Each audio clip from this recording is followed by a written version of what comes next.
ቤተ ክርስቲያን ሐኪም ቤት ናት እንጂ ፍርድ ቤት አይደለች። ቤተ ክርስቲያን ምንድን ነው? እኛስ በሽተኞች ነው። አታሳምሩት። በሽተኛ ከሆንክ ለምን ትሰብካለህ ቆመ ካላችሁ፣ በሽተኞችም እኮ ሆስፒታል ውስጥ ትንሽ ሲቆዩ እንደ ዶክተር ያደርጋቸው። እኛ ክርስቲያኖች ሰው ሆነን ሰው ሆኖ የማይበድል እንጨት ሆኖ የማይጨስ የለም እያለን እንጠፋለን። አንዳንዴ ደግሞ ኃጢአታችን በጣም ከመብዛቱ የተነሳ ከሰውነት ክብርም ወርደን እንደ እንስሳ የምንሆንበት ጊዜ አለ። ወደ እግዚአብሔር ቤት ለመምጣት እኮ አቅም ይፈልጋል። ብዙ ሰዎች መምጣት እየፈለጉ አይሆንላቸው። እኔ ቤተ ክርስቲያን ሲሆን እግሬን የሚይዘው እንደሆነ አላቅም ይሉ ሰዎች፣ ነገ ጠዋት ተነስቼ አስቀድሳለሁ ብለው ተኝተው የሚያረፉ ሰዎች። በምህረትህ ብዛት ወደ ቤት እገባለሁ እንደሚል እኛ እዚህ ጉባኤ ላይ የተገኘነው በማን ቸርነት ነው? በእውነት እንዲራቁትም በቸርነቱ ትከሻ ተሸክሞ ያምጣቸው። እግዚአብሔር ጨነቀው እኮ። በራድ ወይም ትኩስ ብትሆን መልካም ነው፣ እንዲያው ለብ ስላልክ ከአፌን ተፋነው አለ። ልክ አፉ ላይ ይዞናል እግዚአብሔር። እንዳይውጠን ለብ አልንበት፣ እንዳይተፋን ፈጥሮናል። አሳዝን ነው። ስለዚህ አፉ ላይ ይዞ ተጨንቋል እግዚአብሔር። የፈለገ ኃጢአት ውስጥ ብንሆን ከቤተ ክርስቲያን መውጣት የለም። ምክንያቱም እግዚአብሔር አንድ ቀን ከቆሻሻው መካከል ፈልጎ ያወጣናል። አንዳንድ ሰው ወደ ቤተ ክርስቲያን ና ሲባል አይ እኔ ሱሰኛ ነኝ፣ እኔ ዘማዊ ነኝ፣ ኃጢአተኛ ነኝ፣ አሁን መቅረብ አልችልም፣ ባይሆን አንዳንድ የማስተካክለው ነገር አለ ይላል። የሚያስተካክለን ማን ነው? እግዚአብሔር ደግሞ የት ከርመ መጣ ይልም፣ አንተ ና ብቻ። ምክንያቱም ምንም ኃጢአት ብንሰራ ከእሱ ምሕረት አይበልጥም የኛ ኃጢአት።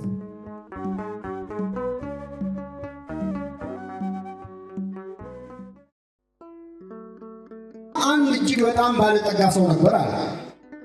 ይህ ባለጸጋ ደግሞ በጣም ብዙ የእርሻ መሬት ያለው፣ በጣም ብዙ ከብቶች ያሉት፣ ሎሌዎች ያሉት ባለጸጋ ሰው ነው። ግን የወለዳቸው ልጆች 2 ልጆች ብቻ ነበሩ፣ 2 ወንድ ልጆች ብቻ። የዚህን ባለጸጋ ሀብቱን የሚወርሱት ልጆቹ ናቸው። ግን ሀብቱን ለመውረስ አባታቸው መቼ ነው? ምን ሲሆን ነው? ሲሞት ነው። ይገርማቸዋል። ትንሹ ልጅ ግን ቢያይ አባቱ አልሞታል ማለት ቀኑ አልደርሳል። ስለዚህ በቁሙ መጣና አባቴ ሆይ የሚደርሰኝን ገንዘብ አሁኑኑ ስጠኝ አለ። የሚደርሰውን ገንዘብ ከፈለና ሰጠው። ይህ ልጅ ቢቆይ የአባቱን ሀብት ከወንድሙ ጋር ለ2 እኩል ይካፈል ነበር። አሁን ግን ለ3 ነው የሚካፈሉት። 1/3 ነው የሚደርስ። 1/3 ሰጠው። የአባቱን ሀብት ተቀብሎ ወደ ሩቅ ሀገር ሄደ ይላል። እግዚአብሔር ብዙ ጊዜ የማይሰጠን ሲሰጠን ለምንሄድ ስለሚያውቅ ነው።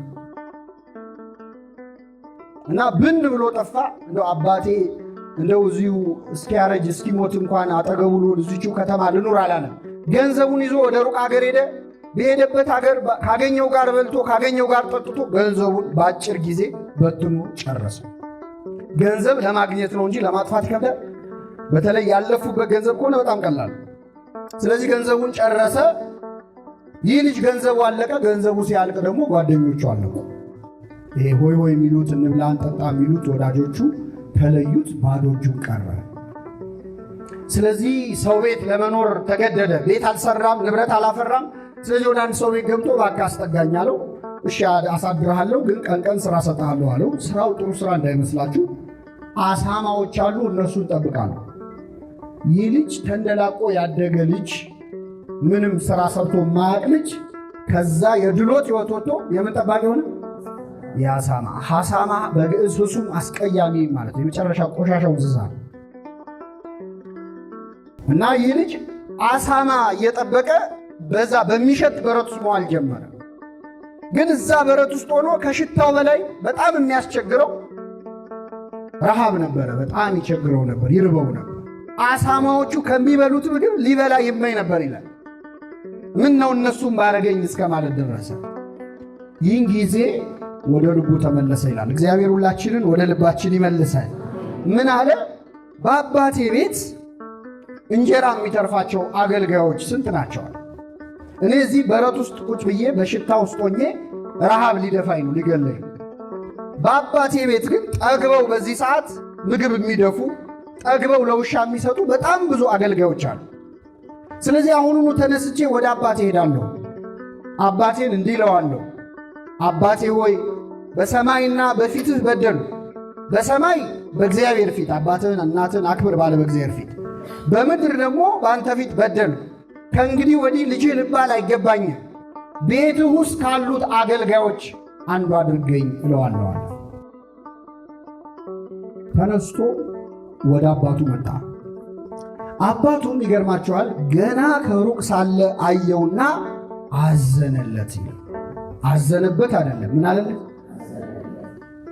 ወደ እርሱ ሮጠና አቀፈና ሳመው። አባቴ ሆይ ልጅ ልባል አይገባኝም አለ። አባት ግን አላስጨረሰውም። ከሁሉ የተሻለ ልብስ አምጡና አልብሱት፣ ለጣቱ ቀለበት፣ ለእግሩ ጫማ ስጡት፣ የሰባውን ፍሪዳ አምጡና ረዱት፣ እንብላ ደስ ይበለን። ልጄ ሞቶ ነበር ሕያው ሆኗል፣ ጠፍቶ ነበር ተገኝቷል አለ። ደስ ይላቸው ጀመር ይላል። እኛ ክርስቲያኖች ሰው ሆነን እንጠፋለን አንጠፋል? ሰው ሆኖ የማይበድል እንጨት ሆኖ የማይጨስ የለም እያለን እንጠፋለን። አንዳንዴ ደግሞ ኃጢአታችን በጣም ከመብዛቱ የተነሳ ከሰውነት ክብርም ወርደን እንደ እንስሳ የምንሆንበት ጊዜ አለ። ሰው ክብር ሆኖ ሳለ አያውቅም እንደሚጠፉ እንስሳት መሰለ እንዳለ ነቢየ እግዚአብሔር ዳዊት። ሰው አንዳንዴ እንስሳዊ ባህሪው የሚያይልበት ጊዜ አለ። እንስሳት አይጾሙ፣ እንስሳት ራሳቸውን አይገዙም። ልክ እንደ እንስሳ ሰው ራሱን የማይገዛበት ሕይወት ውስጥ ሊኖር ይችላል። የሁላችን አባት ማን ነው? እግዚአብሔር። እናታችንም እሱ ነው። አንተ አቡነ ወአንተ እምነ፣ ቅዱስ ያሬድ አንተ አባታችን አንተ እናታችን ነህ ይለዋል። እግዚአብሔር አባት ነው፣ እግዚአብሔር እናት ነው። ግን እናት አባታችን አያታችን ደግሞ እንደው የፈለገ ቢወዱን ቢያንደላቅቁን ቢያሳድጉን በዋልንበት ሁሉ አብረውን አይውሉም፣ ባደርንበት ሁሉ አብረውን አያድሩ። እግዚአብሔር ግን ከኛ ተለይቶ ያውቃል። ስለዚህ እግዚአብሔር እናት አያት ብቻ ሳይሆን እረኛም ጭምር። እግዚአብሔር እረኛ ነው። እረኝነቱም በጣም የተለየ እረኛ ነው። በነገራችን ላይ እረኛ ቀን ከጠበቀ ሌሊት ይተኛል፣ ሌሊት ከጠበቀ ቀን ይተኛል። እግዚአብሔር ግን እኛን ሲጠብቅ ምን አይልም? አይተኛም። እኛ ተኝተን አይተኛም እግዚአብሔር። እረኛው መድኃኔዓለም ክርስቶስ ስለኛ በ30 ብር ምን ብሎ አይገርም? በጎቹ ተስማምቶ የሸጡት እረኛ እኮ ነው ክርስቶስ። ስንት ትገዛለህ ተባብሎ በ30 ብር ይሸጥ። የጠፉ ጉዳይ ያሳስበው። አንድም ነፍስ ዋጋ አላት በእግዚአብሔር ዘንድ። ወደ እግዚአብሔር ቤት ለመምጣት እኮ አቅም ይፈልጋል። ብዙ ሰዎች መምጣት እየፈለጉ አይሆንላቸው። እኔ ቤተክርስቲያን ሲሆን እግሬን የሚይዘው እንደሆነ አላቅም ይሉ ሰዎች አሉ። ነገ ጠዋት ተነስቼ አስቀድሳለሁ ብለው ተኝተው የሚያረፍዱ ሰዎች አሉ። በምህረትህ ብዛት ወደ ቤትህ እገባለሁ እንደሚል እኛ እዚህ ጉባኤ ላይ የተገኘነው በማን ቸርነት ነው? በእውነት እንዲህ የራቁትን በቸርነቱ ትከሻ ተሸክሞ ያምጣቸው። አንድ ክርስቲያን ከቤተ ክርስቲያን ተለይቶ የሚጠፋው ልክ እንደ በግ ሳያውቅ፣ አንድ በግ ሳያውቅ እንደጠፋ ሳናውቅ የጠፋ በጣም ብዙ ሰዎች አለ ከእግዚአብሔር ቤት። አንዱ ሳር ሲበላ ሌላ ሳር፣ አንድ ውሃ ሲጠጣ ሌላ ውሃ፣ አንድ ትምህርት ስንማር ሌላ ትምህርት፣ አንድ ስራ ስንሰራ ሌላ ስራ። በእንጀራ ጉዳይ ሰው ከቤተ ክርስቲያን ይጠፋል አይደለም? ይጠፋል። አይኔ እኮ ድሮ አቤ ጉባኤ ምናምን ድሮ ነበር፣ አሁን እኮ ቢዚ ነኝ የሚሉ ሰዎች አሉ የሉ? ይሄ በግ አሁን ቢዚ ነበር አይነበር? ይህን ሳር እያገላበጠ ልክ እንደ በግ እየበሉ እየጠጡ የሚጠፉ ሰዎች አሉ። እንደ በግ ሳናውቅ የጠፋ ነው እግዚአብሔር በቸርነቱ ይመልሳል። ቢመሽብኝ ሳላለም ይሄ በግ ሞት ቢመጣስ ሳንል ከእግዚአብሔር ቤት የራቀን ሰዎች አለ። እንደዚህ የራቅነውን እግዚአብሔር በቸርነቱ ይመልሳል። ብዙ ጊዜ እኛ የጠፉ ሰዎች ሲባል እንደዚህ ቤተክርስቲያን የማይመጡ ሰዎች ይመስላል። ሁለተኛው ግን ቤተክርስቲያን ውስጥ ወደ የጠፋ ሰው እዚያው ቤተክርስቲያን ውስጥ ሆነ ጠዋት ማታ እያስቀደሰ ኪዳን እያደረሰ ቃሉን እየሰማ እየዘመረ እያመሰገነ ግን ቆሻሻ ውስጥ ያለን ሰዎች አለን ይለን አለ። አሁን እግዚአብሔር በጣም የቸገረው ምን መሰላችሁ? ቤተ ክርስቲያን ውስጥ ሆነን የጠፋነው ሰዎች ጉዳይ ነው። እንደ አዲስ እንዳያጠምቀን አምነናል፣ ማተብ አስረናል፣ ሃይማኖት ሲባል ኦርቶዶክስ ተዋሕዶ እንላለን። አምነዋል እንዳይለን ደግሞ ቆሻሻ ውስጥ ነው። እኛ አይደለን እንዴ በየሚዲያው ስንሰዳደብ ምን ብሎ እንትና የኪዳነ ምሕረት ልጅና እንትና የገብርኤል ልጅ አሉ እንዴ ሲሰዳደቡ በየኢንተርኔቱ ነው አይደለም? በዘር ተከፋፍለን አሁን በዚህ ሰዓት የምንዋጋው እኮ ባለማተቦቹ ነው አይደለም? ይበላቸው የሚል ሰዋል፣ በለው የሚል ሰዋል። ግን ክርስቲያኖች አሁን እግዚአብሔር በጣም የጨነቀው ይገርማቸዋል። እንዴት ያድርገን? እንዳይፈልገን እዚህ ነን። የአፋልጉኝ ማስታወቂያ እንዳይለጥፍ ማስታወቂያ ለጣፊዎቹ ራሱ እኛ ነን። አለን እንዳይባል ደግሞ ቆሻሻ ኃጢአት ውስጥ ክፋት ውስጥ ያለ ነው። ቤት ውስጥ ሆነን የጠፋነውን እግዚአብሔር በቸርነቱ ይፈልጋል። በጣም ከባድ ነው። ቤተ ክርስቲያን ውስጥ ሆነን ቃሉን እየሰሙ መጥፋታል። አሁን አንዳንድ ሰው አይ እኔ ቤተ ክርስቲያኑ ቢቀርብኝ ይሻላል፣ እኔ እንደው ታጥቦ ጭቃ ነኝ፣ መልሼ ኃጢአት ውስጥ መዘፈቅ አይቀርም። ዛሬ እንዲህ ቃሉን ስሰማ ደስ ይለኛል፣ ነገ ሄጄ የምሰራውን አውቀዋለሁ። ስለዚህ በቃ አንድ ፊቱን ጥንቅር ብሎ ቢቀር ይሻላል መንፈሳዊ ነገር የሚል ሰዋል። እንደዛ እንዳትሉ ነው። የፈለገ ኃጢአት ውስጥ ብንሆን ከቤተ ክርስቲያን መውጣት የለብን። ምክንያቱም እግዚአብሔር አንድ ቀን ከቆሻሻው መካከል ፈልጎ ያወጣናል፣ ሁላችንን ያወጣል። እሱ ደግሞ የፈለገ ጭቃ ውስጥ ብንገባ አይጸየፍም። እጆቹን ከቶ ያወጣናል፣ ወደ ምሕረቱ ባህር ይጨምራል፣ ሁላችንን ይጨምራል።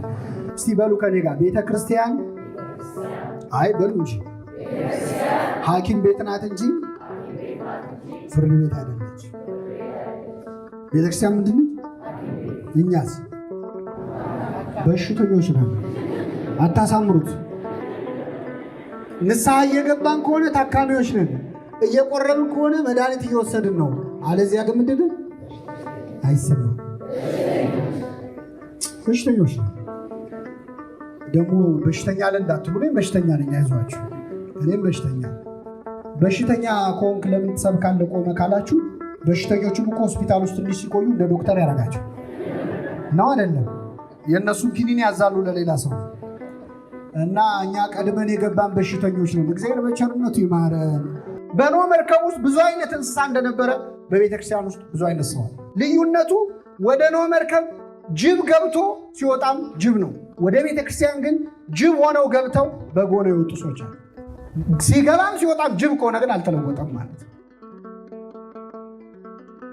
ከዚህች ኦርቶዶክሳዊ ተዋሕዶ ቤተ ክርስቲያን ሳያውቁ የራቁ ሰዎች አሉ። በስራ በትምህርት በማህበራዊ ኑሮ ተወጥረው ስጋቸውን ሲሉ ነፍሳቸውን ዞር ብለው ማየት አቅቷቸው የጠፏል። ቤተ ክርስቲያን ውስጥ ሆነንም የጠፋን ብዙ አገልጋዮች አሉ። ሶስተኛ አውቀው የወጡ ደግሞ ከኦርቶዶክስ ቤተ ክርስቲያን ጾም ሰልችቷቸው፣ ጸሎት ሰልችቷቸው፣ ቅዳሴው ማህሌቱ ሰዓታቱ በዛ ብለው እንዲህ ልበሽ እንዲያትልበስ እንደዚህ ብላ እንዲያትብላ መባል ታክቷቸው ለምን ዘና ብዬ አልኖርም ብለው የወጡ ሰዎች አሉ። የሉ አሉ። በጾም ይወጡ አሉ። ውስጥም ሆነው የሚያጉረመርም አለ። የጾም ነገር በዛ ነው። እንደምታውቁት በእኛ ቤተክርስቲያን ከዓመቱ ከግማሽ በላይ እንጾማለን። ወደ 8 ወር እንጾማለን። ምናልባት 8 ወር ስል እነዚህ ሰዎች ገለውና እንደ ያልደመርኩትም ነበር እንዳትሉ እና ጾምን ቁጥሩ ብዙ ነው። እሱ ላይ ክርክር የላትም ቤተክርስቲያን። ግን ጾምን የስጋ ረሃብ ነው። እስቲ ጾም በሉ። የስጋ ረሃብ፣ የነፍስ ጥጋብ። ስለዚህ ቤተክርስቲያን ያበዛችው ረሃብ ሳይሆን ምንድነው? ጥጋብ ነው። ይህችን ቤተክርስቲያን ስለሰጠን ስሙ የተመሰገነ ይሁን። ቤተክርስቲያን እንደዚህ ነች። ለነፍሳችን ነው የምታስበው። ብናጉረመርምም ታጾመናለች እንደሚጠቅመን ስለ በጣም የሚገርማችሁ አንድ ሰው በጣም የመጨረሻ ህመም ላይ ቢሆን መድኃኒት እየወሰደ ጾም አይባልም አይደል? ህመሙ ግን ለሞት የሚዳርግ ከሆነ የማይተርፍ መሆኑ ስታቅ ቤተክርስቲያን እስኪሞት ድረስ ይጹም ትላለች። እስኪሞት ያማረ ያማረውን ይብላ አይደለም ምን ይበል ይጹም። ትንሽ ስንቅ ቢያቆይ ለራሱ ማለት መንፈሳዊ። አንዳንድ ሰው ወደ ቤተ ክርስቲያን ና ሲባል አይ እኔ ሱሰኛ ነኝ፣ እኔ ዘማዊ ነኝ፣ ኃጢአተኛ ነኝ፣ አሁን መቅረብ አልችልም፣ ባይሆን አንዳንድ የማስተካከለው ነገር አለ ይላል። የሚያስተካክለን ማን ነው? እግዚአብሔር ደግሞ የት ከርመ መጣ ይልም አንተ ና ብቻ። ምክንያቱም ምንም ኃጢአት ብንሰራ ከሱ ምሕረት አይበልጥም። የኛ ኃጢአት የኛ የደም ጠብታ ያህል ነው ኃጢአታችን፣ የእሱ ምሕረት ግን ባህር ነው። ባሕረ ምሕረት ይባላል እግዚአብሔር። ሩቅ ሆነን ኃጢአት ውስጥ ሆነን ስንዘል፣ ስንዘሙት፣ ስንጨፍር፣ ስንጠጣ፣ ስንሰክር እያየ ከሩቅ ያዝንልን። ሰዎች ሳይፈርዱብን በፊት ይሮጣል እግዚአብሔር እኛን ለማለት። ሰው ከያዘ እንደማይለቀን ያውቃል። በሰው ፊት ከመውደቅ በማን ፊት መውደቅ ይሻላል?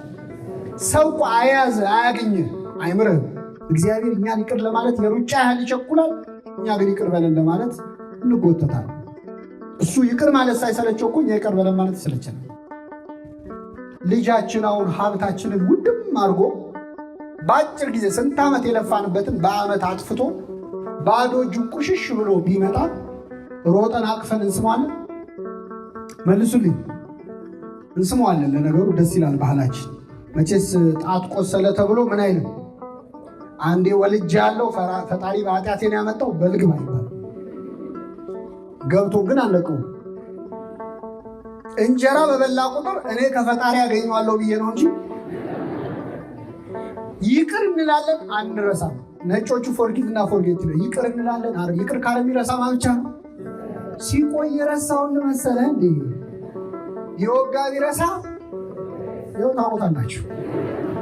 ተወግቶ የረሳ ክርስቶስ ብቻ ገና ሚስማሩ ከእጁ ሳይወጣ የሚያደርጉትን አያውቁምና ሚስማሩ ከእጁ ውስጥ ነው።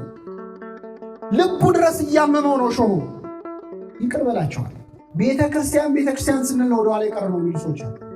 ገንዘባችንን ጊዜያችንን ለቤተክርስቲያን ስንሰጥ የእኛ ጓደኞች ስንት ደርሰው የሚሉ ሰዎች አሉ። እግዚአብሔርን ብሎ ወደኋላ የሚቀር ሰው አለ? የለም።